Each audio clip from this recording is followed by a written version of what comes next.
مسند نشین ہیں, صحابہ ارد گرد بیٹھے ہوئے ہیں, اور مسلم بن عقیل خونی جبے میں تر بتر رسول اللہ کے پاس آ رہے ہیں. ان کے جسم پر خون ٹپک رہا ہے. میرے آقا صلی اللہ تعالی علیہ وسلم نے دیکھا اور اس مسلم بن عقیل سے پوچھا, مرحبا, آ جاؤ مسلم, تمہارے لیے میں پانی لیے کھڑا ہوں, لیکن اے مسلم اکیلے آگے بچوں کو کہاں چھوڑ آئے ہو, بچے کہاں ہیں؟ مسلم بن عقیل نے کہا, یا رسول اللہ میرے پیچھے پیچھے آنے والے ہیں, میں انہیں پیچھے چھوڑ آیا ہوں. اتنا سننا تھا, یہ بچے خواب دیکھ رہے تھے, بچک کر اٹھ گئے اور ایک دوسرے سے چمٹ کر رونے لگے. دونوں نے سیم خواب دیکھا تھا, ایک دوسرے کو خواب بتایا. دونوں نے کہا میں نے بھی بابا جان کو دیکھا, دوسرے نے کہا میں نے بھی بابا جان کو دیکھا.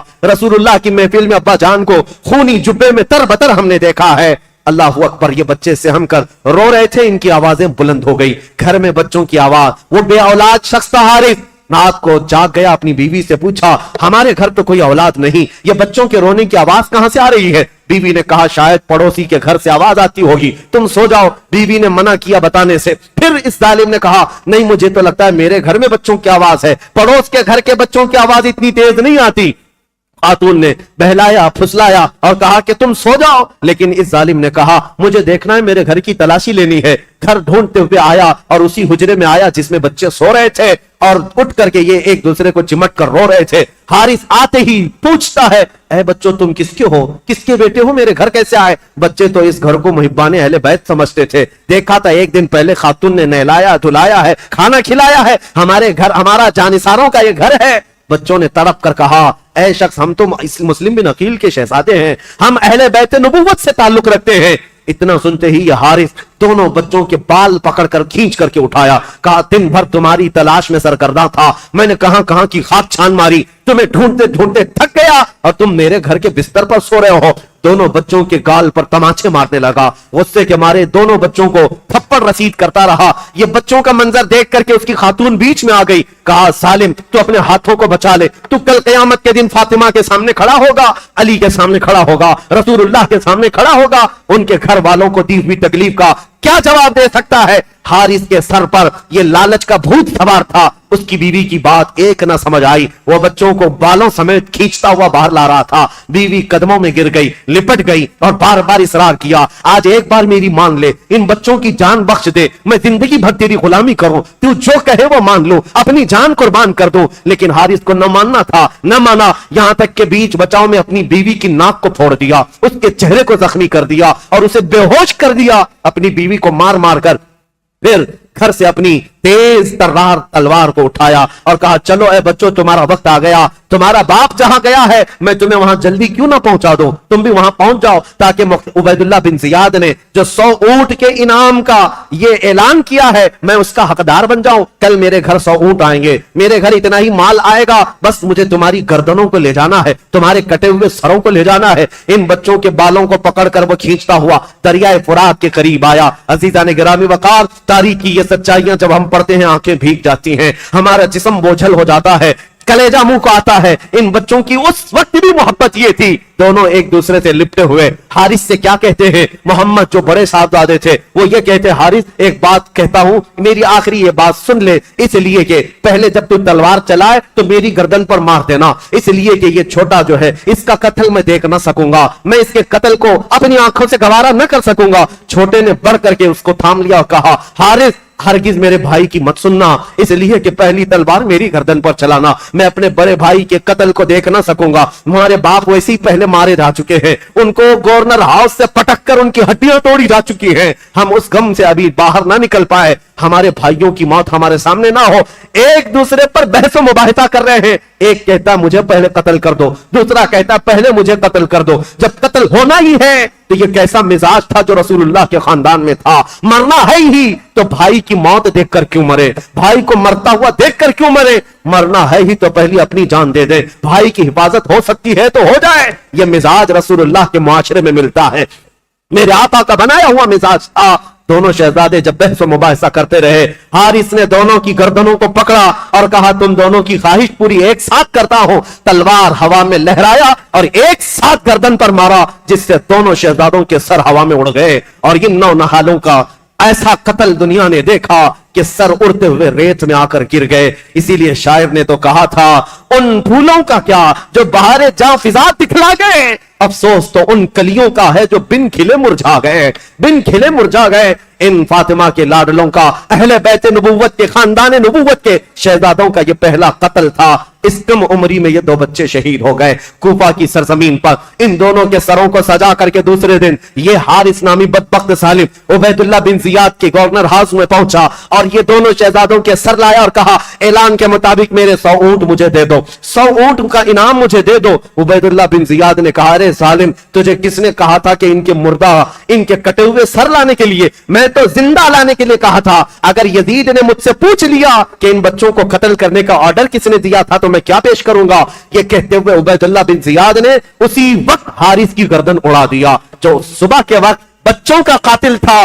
رب العالمین نے شام سے پہلے اس ظالم کو کیفر کردار تک پہنچایا۔ اسی لیے قرآن کہتا ہے سَيَعْلَمُ الَّذِينَ ظَلَمُوا أَيَّ مُنْقَلَبٍ يَنْقَلِبُونَ، ان قریب ظالم یہ جان لیں گے کس کھائی میں اللہ انہیں گرائے گا۔ ظلم کی ایک تاریخ ہوتی ہے، ظلم کی حکومت زیادہ دیر تک نہیں چل سکتی، اللہ کریم کی پکڑ آ ہی جاتی ہے۔ عزیزان گرامی وقات، تاریخ کے ان اوراق کو آج میں یہاں روکتا ہوں اس لیے کہ یہ کوفہ کی زمین جو خون اہل بیت سے لال ہوئی، اس کے بعد اہل بیت یہاں آئے نہیں، خط تو جا چکے تھے امام حسین کے پاس۔ اب امام حسین کا قافلہ مکہ سے نکلنا تھا اور پھر وہ کربلا پہنچنا تھا۔ جو خونی منظر وہاں ہونا تھا وہ سارے واقعات انشاءاللہ کل یوم عاشورہ ہے، اور عاشورہ کے دن انشاءاللہ العزیز یہ کربلا کی داستان ہم سنائیں گے تاکہ آپ کے اندر یہ دقت بھی طاری ہو۔ یہ نہیں کہ ہم کھچڑے کھائیں، یہ نہیں کہ ہم صرف شربتیں پئیں، یہ نہیں کہ ہم اچھے کھانے کھائیں۔ کل کا دن ہمیں یہ یاد کرنے کے لیے بھی ہے کہ آج سے 14 صدیوں پہلے یہی وہ دن تھا جب آسمان کا سورج تمازت اور اپنی چلچلاہٹ پیش کر رہا تھا۔ میرے رسول کا شہزادہ 3 دن سے بھوکا اور پیاسا میدان میں اپنے بچوں کو لے کر ایک بہت بڑا امتحان دے رہا تھا۔ آج اگر میں گھر میں سحر کے وقت سو رہا ہوں تو شرم سے ڈوب کر مرنا چاہیے، فجر کے وقت سو رہا ہوں شرم سے ڈوب کر مرنا چاہیے۔ یہی وہ عاشورہ کی تاریخ تھی جب گردنوں پر تلواریں تھی، اس وقت بھی حسین رب کا سجدہ فراموش نہیں کر رہا تھا، حسین سجدے میں رہا۔ اور میرے عزیزو، رسول اللہ کے اس خاندان کا تصور لے کر کے کل کا دن ہمیں جینا ہے اور خراج تحسین پیش کرنا ہے، عقیدت کے نذرانے پیش کرنے ہیں، اور پھر یہ پکار کر کے جانا ہے، ان ظالم کتوں کو بتا کر کے جانا ہے۔ ہم ہر سال کربلا بیان کر کے پھر ایک نیا حوصلہ لے کر اٹھتے ہیں اور دنیا کو یہ بتاتے ہیں قتل حسین اصل میں مرگ یزید ہے، اسلام زندہ ہوتا ہے۔ ہر کربلا کے بعد تو نہ ہوتا تو نہ رہ جاتی صداقت، اے حسین پھر اس زمانے کو تیری ضرورت ہے، اے حسین۔ سلام ان شہیدان کربلا کو اور سلام اہل بیت اطہار کے ان نونہالوں کو۔ مولا کریم اخیر زندگی تک اہل بیت کے قدموں میں زندگی عطا فرمائے اور جان نثاران اہل بیت میں ہمارا شمار فرمائے۔ قیامت کے دن اللہ ہم سب کا حشر اہل بیت کے سائے تلے عطا فرمائے۔ وآخر دعوانا ان الحمدللہ رب العالمین۔ السلام علیکم۔